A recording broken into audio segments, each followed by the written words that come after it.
Hi, my name is Jerry Wise and I'm a therapist at Family Tree Counseling Associates, and this video is entitled The Dance of Arguing. I'd like to talk to you a little bit today about couples and arguments and the meaning and purpose of these, and also maybe some helps in how to understand arguing and maybe some ways in which you can identify when you need to get some help if arguing becomes a real problem. Couples come in to see me not because they are often doing so well, communicating so well, rarely having arguments. Though sometimes couples come in and they're very detached and cut off from one another, mostly they've come in because there's been quite a bit of conflict, or their arguings have become persistent and chronic and just don't seem to go away, and they don't seem to get resolved. Arguing is often a dance between spouses, and this video is about that dance. While constructive arguments between couples can be actually very helpful for a marriage, if they're not too frequent, not too intense, they actually can open up lines of communication. But that's not the arguing that I want to talk about today. Chronic, persistent arguing can be harmful to marriage. I want to talk about the unconstructive arguing, and I want to talk about that today. Low-level skirmishes are one thing. Highly charged is another. And persistent arguing is another type of problem that couples experience. So what does your arguing say about your marriage? There's good fighting and there's bad fighting. I read one therapist who wrote, well, he'd rather have a couple yelling at each other than ignoring each other. Well, I suppose on the surface that might be a good idea, because once couples have become so detached and they don't care, the marriage is kind of over. And I suppose as long as there's some arguing or conflict going on, then the couple's still engaged in their relationship. But I'm not sure I'd like to prefer just arguing or yelling over ignoring. I'd like to learn about and understand more about how couples argue, why they argue, and what does their arguing mean. Arguing can have different meanings. A reaching out to each other, which is the more healthy side. It can be an expressing, I can handle closeness well. Distancing is more comfortable for me. It can mean that. It can mean let's resolve an issue. It can mean I'm mad and resentful of you. Arguing can have lots of different meanings. Now, there are lots of good rules for fighting. We call them fair fighting rules or good rules for conflict. We call arguing and kind of conflict here at Family Tree, we call it storming. And we learn and try to help keep couples play by good, healthy, fair rules of not calling names, never use never and always, not yelling, not blaming. Those just aren't very helpful when you're doing constructive arguments.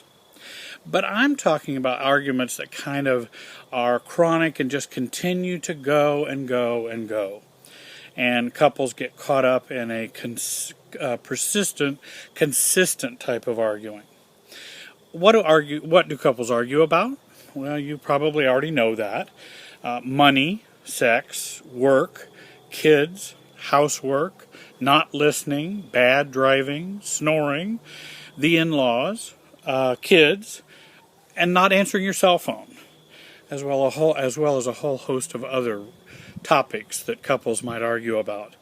Actually, couples can have arguments over as little of things as how you sharpen a pencil to, did you wear the right belt or not? And I think oftentimes our arguing, when it becomes chronic and persistent and kind of settles into our the type of intimacy we have in our marriage, it's usually almost over nothing.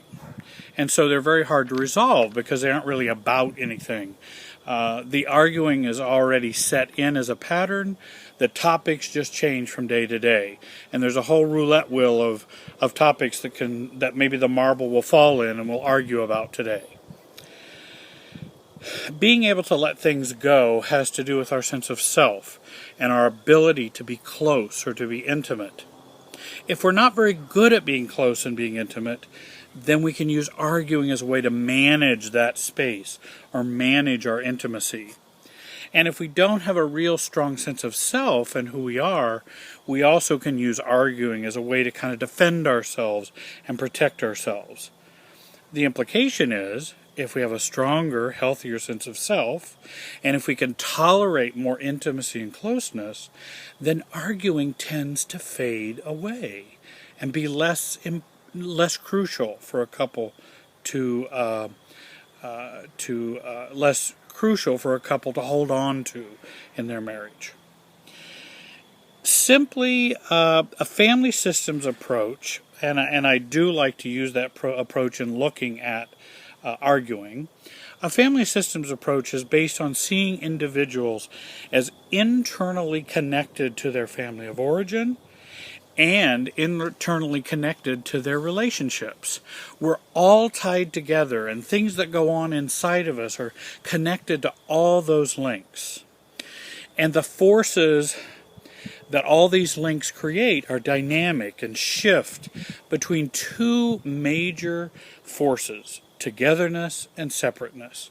And how we handle those two forces, how we balance those two forces, creates our dance of intimacy. If we can tolerate more closeness, things tend to be a little more calm. If we can't tolerate very much closeness, then things can become pretty volatile and pretty having lots of conflict. We're not just stovepipes or just act individually. We're affected by the dynamics and emotional forces which connect us to others and connect us to our family of origin, both in the past and now.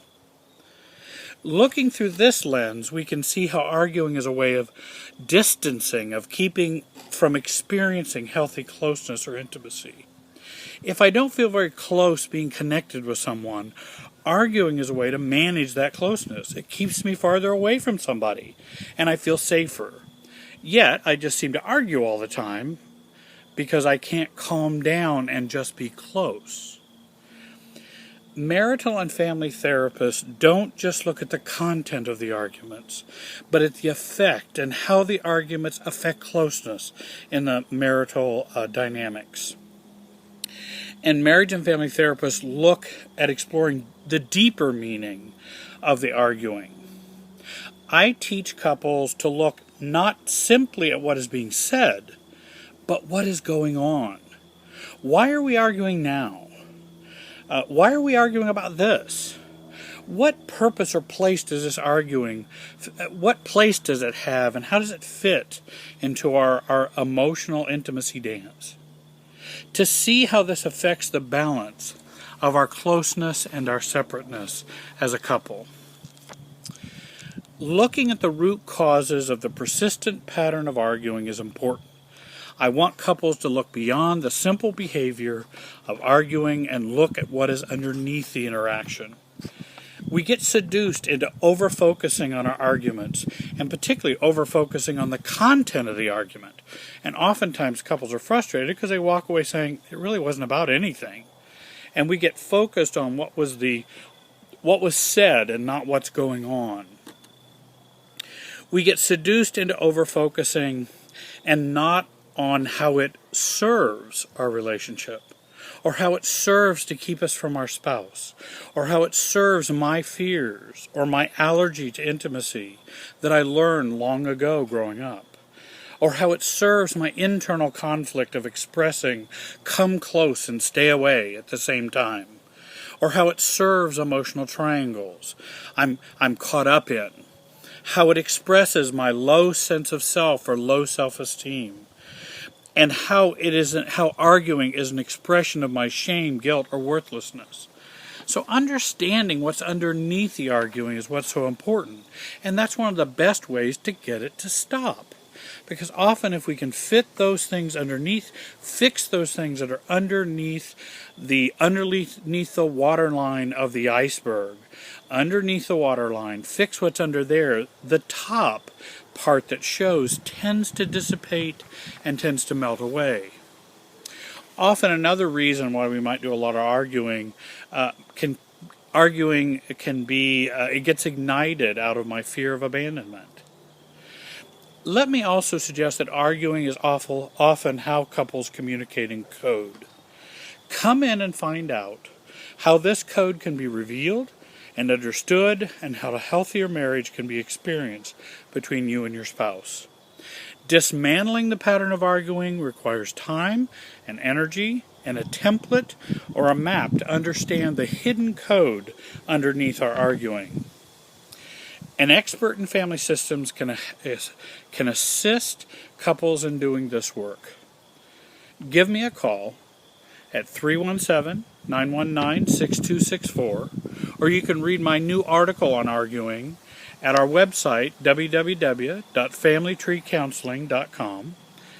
Also, I provide FaceTime and Skype therapy for those who are outside the Indiana area. In fact, with technology today, therapy and good therapy can be provided to anyone in the world, in the English-speaking world. And I just wanted to let you know that as well.